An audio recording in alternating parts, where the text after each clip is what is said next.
Ojo por ojo, capítulo 2. Pedro se quedó de pie, llorando. La responsable de recursos humanos, que era psicóloga, se fue hacia él y le abrazó. Seguro que rebuscó en las páginas del manual de primeros auxilios ante catástrofes que almacenaba en su mente la mejor opción para calmarle. Ella sabía de sobra que el duelo real no empezaría hasta que aceptase la realidad que la acababa de sobrecoger. Sabía que en aquellos momentos la mente de Pedro estaría negándolo todo y pensaría que estaba dentro de un mal sueño del que acabaría despertando. Lo único que se le ocurrió fue acurrucar la cabeza de Pedro contra su hombro, dejarle llorar y esperar.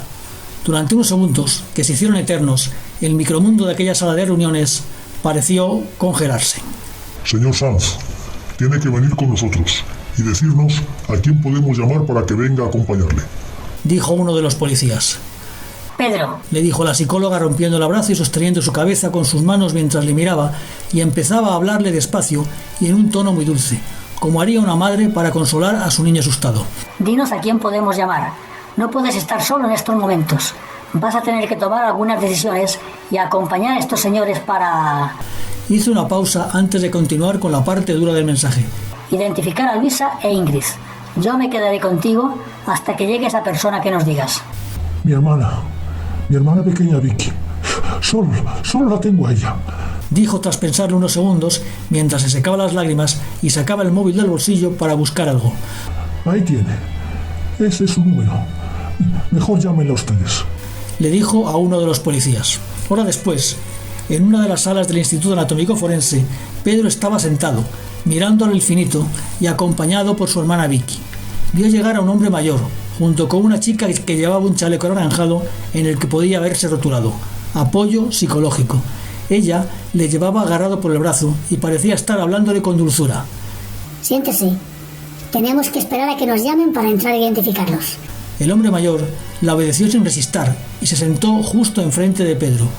Sus miradas se cruzaron y educadamente le dijo: Buenos días. ¿Puedo decir algo? Un nuevo silencio se adueñó de ese pasillo en el que aquellos dos hombres esperaban a que les llamaran para hacer algo que sabían que les iba a desgarrar las entrañas. El señor mayor, de repente, le dijo con una serenidad que a Pedro le heló el corazón: ¿Está usted también esperando para reconocer un cadáver? Pedro solo fue capaz de sentir con la cabeza. Aquel hombre necesitaba hablar y continuó: A mí me acaban de decir que mi nieta, mi hija y mi yerno han tenido un accidente y que venir a reconocer el cadáver de la niña y de su padre. Necesitó parar antes de poder continuar. A mi hija, Carla, que era la que conducía, se le fue el control del coche y chocaron contra otro vehículo. Ella está muy grave. No saben todavía si se salvará, aunque quizás fuera mejor que no saliera de esta. No creo que pudiera soportar lo que ha pasado. Se sentiría culpable. Pedro reaccionó al oír aquellas palabras y en su mente empezó a descifrar el jeroglífico que le decía aquel extraño. Sintió pena de aquel hombre al comprender por lo que estaba pasando, pero por otro lado se dio cuenta de que su hija podría ser la conductora del coche que había matado a Luisa e Ingrid. Pasados unos minutos se abrieron las puertas de las dos salas que estaban a cada lado del pasillo y se oyó decir: ¿Familiares de Luisa e Ingrid? Vicky y Pedro se levantaron instintivamente y empezaron a irse hacia la persona que les llamaba. Familiares de Alberto y Elsa, vengan conmigo, dijeron desde la otra puerta. En un momento dado de su caminar hacia donde les habían llamado, Pedro y el señor mayor casi se rozaron y se miraron. Quizás, instintivamente, el señor mayor le dijo: Lo siento mucho. Probablemente él también acabaría de casar las piezas del rompecabezas y se habría dado cuenta de que su hija sería la culpable, para él involuntaria, de todo aquel drama. Pedro le miró y no supo qué responderle. Vicky, tú quédate aquí fuera. Esto tengo que hacerlo yo solo, le dijo a su hermana.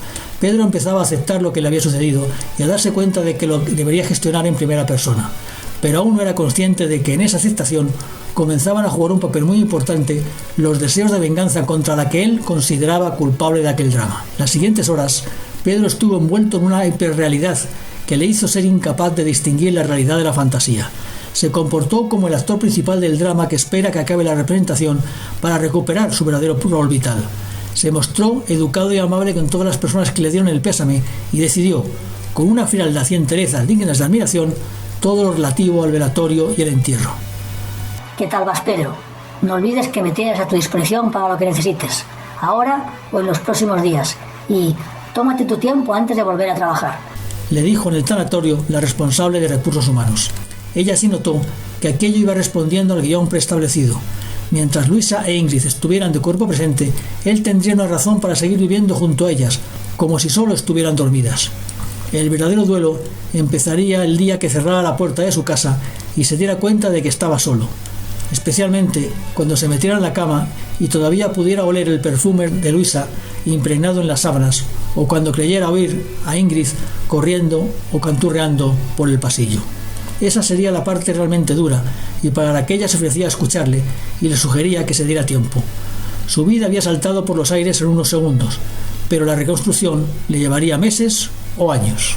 Ese cruel momento que pronosticó la psicóloga llegó 2 días después del accidente, cuando Pedro se despidió de su hermana tras regresar del entierro. Gracias por todo, Vicky. Ahora necesito estar solo. Mañana hablamos. Vale, pero llámame a cualquier hora para lo que necesites. No te hagas el duro. Esto nos va a costar mucho superarlo a todos.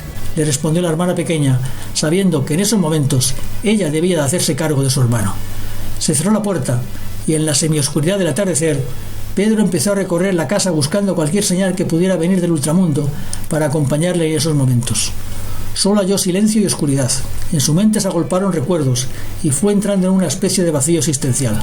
Agarró con sus manos la foto que estaba encima del mueble de la entrada. Allí estaba Luisa, sosteniendo en brazos a Ingrid, casi recién nacida.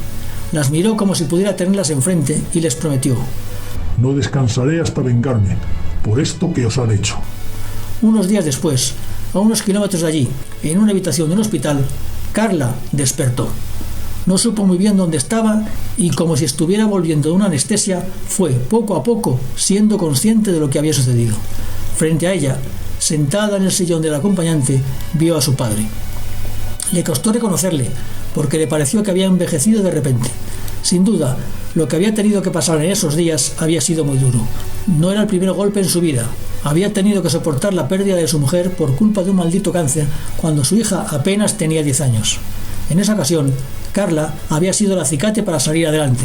Ahora, ella era la que le había sumido en esa nueva depresión y le había obligado a reconocer el cadáver de su nieta y de su yerno y a encargarse de enterrarlos. En apenas 5 días era como si, de golpe, le hubieran caído 20 años encima. ¿Cómo iba a ayudar a su hija? ¿Podría él mismo perdonarla y hacerla que se perdonase a sí misma? Eran preguntas sin una respuesta fácil, y más para un viejo agotado por los golpes de la vida. Papá, ¿dónde estoy? ¿Qué ha pasado? ¿Dónde están Alberto y Elsa? Fueron las preguntas que una semi-inconsciente Carla empezó a hacer, una detrás de otra, y con unos inquietantes silencios entre ellas, según fue recordando lo que había pasado. Al acabar de hablar, y sin que hiciera falta que su padre dijera nada, rompió a llorar, mientras no paraba de decir: Dios mío, ¿qué he hecho? ¡Los he matado! Hubo un nuevo silencio antes de rematar con la traca final. ¿Y qué ha sido del otro coche? ¿Los he matado también? ¿Cuántas personas han muerto por mi culpa? Por fin su padre se levantó y solo pudo cogerla de la mano. Entró una enfermera, asustada por las voces que se oían, y le inyectó algo para que se calmara. Luego miró al padre. Avisar a los doctores y a los psicólogos. Parece que ya va recordando lo que ha sucedido. También habrá que avisar a la policía, que está a la espera para tomarle declaración. Va a ser muy duro para ella aceptar todo lo que ha ocurrido y asumir que solo ha sido un accidente fatal.